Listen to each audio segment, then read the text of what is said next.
энэ ард харагдаж байгаачлан эдийн засгтэр ингээд одоо эрүүл гэх юм да. Эрүүл эдийн засгийн 3 баг нь тулгуур байдаг. Энэ бол нэг эхнийх нь бол одоо мэдээж банк, хоёр дахь нь бол хөрөнгө оруулалтын сан буюу одоо энэ хоригдлын сан. За гурав дахь нь бол одоо даатгал гэсэн ийм 3 тулгуур байдаг. За энэ 3 тулгуур Монголд яаж байгаа вэ гэхээр банкн дангаараа энэ одоо багныг үүрж явдаг. Нөгөө хоёр баг нь унтчихсан байгаад.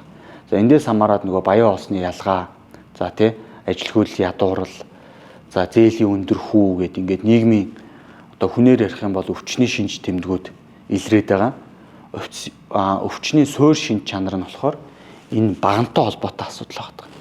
Тэгэхээр энийг л ер нь бол одоо энэ ногооноор харуулж байгаа энэ хоригдлын санг хүмүүсийг урт хугацаанд мөнгөтэй болгоё, урт хугацаанд хоригдлын хүчээр одоо өөрийн гэсэн баталгаатай болгоё гэдэг үүднээс энэ баг нь бол гарч ирж байгаа байхгүй.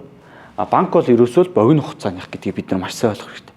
Бид нар банкнд мөнгө хадгалдаг. Гэхдээ банк бол одоо үсрээл зээлийг нэг 5 жилийн хугацаатай гаргаж байгаа шүү дээ. Одоо тэгэхээр 5 жил дотор банк бол яах вэ гэхээр 3 жилийн хугацаатай, 1 жилийн хугацаатай, 2 жилийн хугацаатай гэдгийг л хадгаламж татна. Банк хизээч 20-30 жилийн хугацаатай хадгаламж татахгүй байхгүй. Тийм учраас хоригдлын хүчийг банк мэдрүүлэх ямарч боломжгүй болчихж байгаа. Одоо хадгаламжийн хугацаагаа харахаар.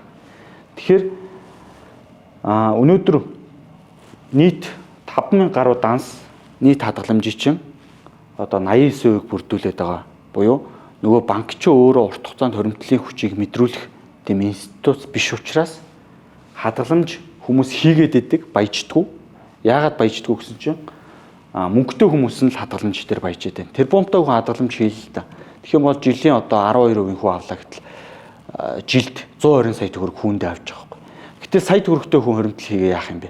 Энэ 120 сая төгрөг л аавна гэсэн үг шүү дээ. Энэ ялгаанаас болоо Монголд бол энэ хадгаламжийн төвлөрөл гэдэг зүйл бол асар их хэсчихэж буюу одоо бид нар ерөөсөө хадгаламж хоригдл гэдэг зүйлийг хийдгүй юм байна. Эндээс бол мандал хоригдл гарч ирж байгаа. Монголд ингээд жил болгон одоо дотоодын нийтдээ түнгээ үзүүлэлт одоо баялаг хэмждэг үзүүлэлт байгаа. Бялуугээ ботох юм бол бялууны чинь бараг 60-70% нь компаниудын ашиг авчдаг. Үлдсэн 30-40% нь иргэдийн цалин байдаг. Америкт яг эсэргээрээ буюу иргэдийн цалин бараг 60% нь компаниудын ашиг 30% нэдэг. За эн чинь юу гэсэн үг вэхээр бүгдээрээ жил болгоныг бялуу хийн, бялууныхаа ихийг нь компаниуд авчаад байгаа. Гэтэл Америкийн тэр бялуу хийгээд байгаа компаниуд чинь их бараг одоо Fortune 500 компани бараг 490 нээлттэй компани байгаа байхгүй. Нээлттэй компани гэдэг чинь юу гэсэн үг вэхээр олон нийт товцоогоо одоо санал болгоцсон Апple шиг ч юм уу те. За ногдол ашгаараа олон нийтэд ашгаа хүртээчдэг ийм компани хилээд байгаа. Гэтэл Монголд болохоор бараг 91% нэг эзэнтэй буюу хаалттай компани байгаа байхгүй.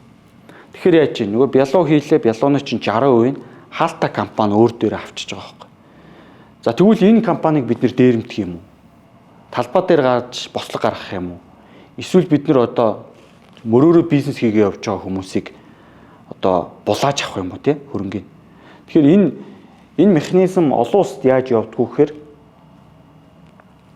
гэхээр нөгөө хоригдлын сангаар чинь дамжуулаад Microsoft, Apple, Tesla, Walmart гэдэг ингээ компаниудын хувьцаануудыг нөгөө иргэд нь авчдаг. За эргээд энэ хувьцаа бондынхаа ашгаар дамжуулаад иргэд нь цалингаасаа гадна орлоготой болчдөг. Тэгэхээр энэ систем бол олон улсад бол одоо энэ том компаниудыг төрүүлээд байгаамаа.